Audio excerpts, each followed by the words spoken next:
masih bersama saya Melanie di sini.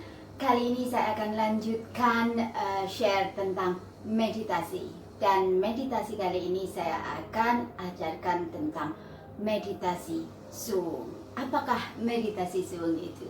So, let's dive into it.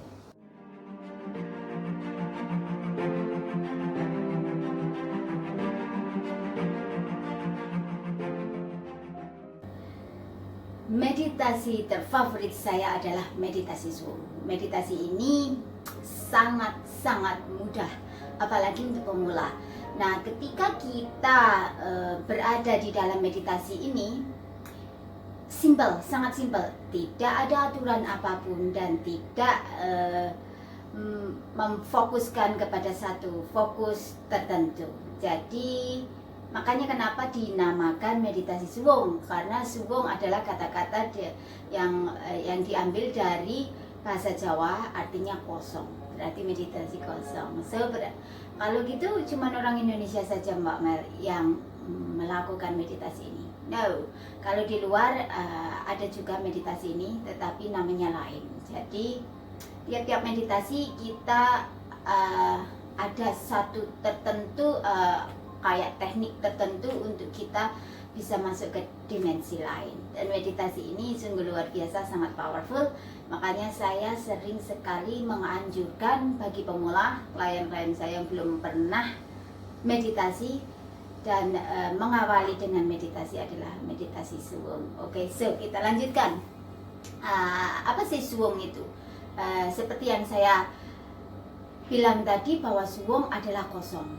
So, meditasi kosong. Jadi meditasi ini intinya bahwa kita masuk ke dalam kosong atau ruang atau space atau dimensi lain. Memang nggak mudah karena 1, 2, 3 kali kita lakukan, kita akan banyak sekali pikiran-pikiran yang menjajah, pikiran-pikiran yang menghakimi atau pikiran yang muncul pergi, atau bahkan pikiran yang mengatakan ngapain sih aku kayak gini, atau bahkan pikiran yang bilang ini nggak ada gunanya lah duduk diam kayak gini, ngapain juga kita nggak ngapa-ngapain, buang-buang waktu, seperti itu. Karena pikiran-pikiran itu akan datang dan pergi. Tetapi inti dari meditasi suwung adalah dimana kita hanya melihat. Kita melihat, kita mendengarkan, kita mengamati, kita meneliti di dalamnya. Jadi kita nggak melakukan apa-apa. Kita nggak fokus ke satu titik tertentu, atau kita nggak fokus ke breathing, ke pernafasan, ataupun kita nggak fokus ke apapun, enggak. Jadi sangat simple. Jadi kita hanya duduk diam, kita mengamati, kita menikmati, kita meneliti, kita melihat. Ya kan? Kita bukan pemain di sana. Kita hanya penonton. Jadi apapun yang masuk ke dalam pikiranmu, apapun itu kita hanya menonton, kita hanya mengamati, kita hanya meneliti. Nah, ketika suatu saat pikiran-pikiran itu menyadari, satu contoh begini, Anda sedang meditasi, kemudian Anda berpikir tentang A, terus Anda sadar, oh kok aku berpikir tentang A, aku nggak mau berpikir. Nah, itu namanya awareness, itu namanya kesadaran. Nah, ketika kesadaran itu muncul, berarti kita paham, kita tahu, oh aku sadar melakukan ini. Nah, nanti muncul pikiran lain lagi. Nah, kesadaran itu muncul, karena kesadaran itu muncul hanya sekilas, lap gitu. Jadi fungsi dari pada meditasi ini bukan pada saat meditasinya, bukan, tetapi pada saat Anda menjalankan kehidupan sehari-hari. Jadi ketika Anda sadar melakukan sesuatu, atau Anda sadar Anda sedang marah, ada kesadaran itu muncul. Nah, kesadaran itu semakin kita melatih, semakin kita bermeditasi, semakin kesadaran itu muncul. Jadi ketika kesadaran itu muncul, satu contoh begini, Anda sedang marah, akhirnya kesadaran itu muncul, oh kamu marah, kamu harus stop. Tetapi Anda meneruskan kemarahan itu, meledak-meledak, bahkan semakin parah. Jadi apa? Anda ignore kesadaran yang warning, yang memberi peringatan bahwa Anda sedang marah. Karena kemarahan itu bukanlah membuat Anda semakin humble atau semakin rendah hati atau semakin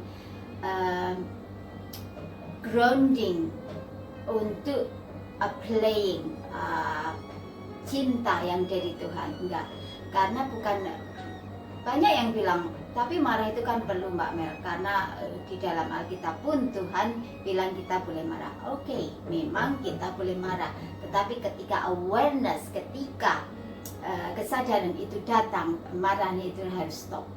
Karena ketika kita meneruskan kemarahan kita akan membuka pintu untuk setan atau apapun yang bisa dikatakan energi negatif, bisa juga dikatakan seperti itu, lebih menguasai kita. Jadi kita tidak lagi pada energi yang positif, pada energinya Tuhan, pada frekuensinya Tuhan. Kita sudah berubah lagi pada energinya lain, energi yang negatif. Jadi itu adalah inti daripada meditasi suwung. Dan bukan hanya itu saja, namun banyak sekali yang putus asa, mungkin ya bisa dibilang putus asa pada saat meditasi, tidak merasakan apa-apa. Memang pada saat meditasi tidak merasakan apa-apa karena bukan terfokus pada apa-apa. Meditasi itu hanya fungsinya kita melihat, kita mendengar, kita mengamati. Nah, ketika kesadaran itu muncul, kita tahu, oh, aku sedang melakukan ini, oh, aku sedang berpikir ini, oh, aku sedang berpikir A, B, C, dan Z. Aku seharusnya tidak melakukan itu. Nah, ketika kita apply, ketika kita melaksanakan atau menjalankan dalam kehidupan sehari-hari dengan meditasi tersebut, kita sadar bahwa ketika kita sedih, kita tidak meneruskannya, bahwa ketika kita khawatir, kita tidak meneruskannya, karena itu akan menimbulkan energi yang buruk. Jadi seperti itu. Intinya bukan pada meditasinya, tetapi pada kehidupannya sehari-hari. Jadi kita fokus pada energi positif atau fokus kepada cintanya Tuhan, fokus kepada pengembangan diri kita, bukan fokus kepada sesuatu yang tidak kita inginkan, tetapi fokus kepada sesuatu yang kita inginkan. Nah, ketika kesadaran itu warning atau memperingatkan, oh, kamu sudah enggak fokus lagi kepada tujuanmu, tetapi kamu lebih distracted atau lebih terganggu perhatianmu kepada yang lain. Jadi kembali lagi ke perhatianmu atau fokusmu kepada tujuanmu. Itu fungsi dari meditasi. Ini sangat powerful sekali. Kalau Anda bisa melaksanakannya, at least berlatih tiap hari, entah itu 20 menit, 10 menit tiap hari, nanti di dalam real kehidupan Anda menerapkannya, Anda akan sadar, oke, aku harus stop ini karena ini tidak baik. Oke, aku harus sadar ngomongin orang karena ini tidak baik, atau apapun itu yang tidak sesuai dengan keinginan Anda, atau tidak sesuai dengan sourcing, dengan divine, dengan tujuannya Tuhan, atau tidak sesuai dengan high selfmu. Oke. Jadi ini adalah meditasi Zoom, di mana meditasi ini untuk Anda yang pemula sangat luar biasa. Semakin Anda belajar, semakin Anda praktek, semakin Anda bisa mampu untuk apply dalam kehidupan Anda sehari-hari. Oke, so sampai di sini kita lanjutkan ke video berikutnya. Terima kasih. Kalau video ini sangat menginspirasi, memotivasi, please like, subscribe, dan share. Thank you very much. I love you guys. See ya.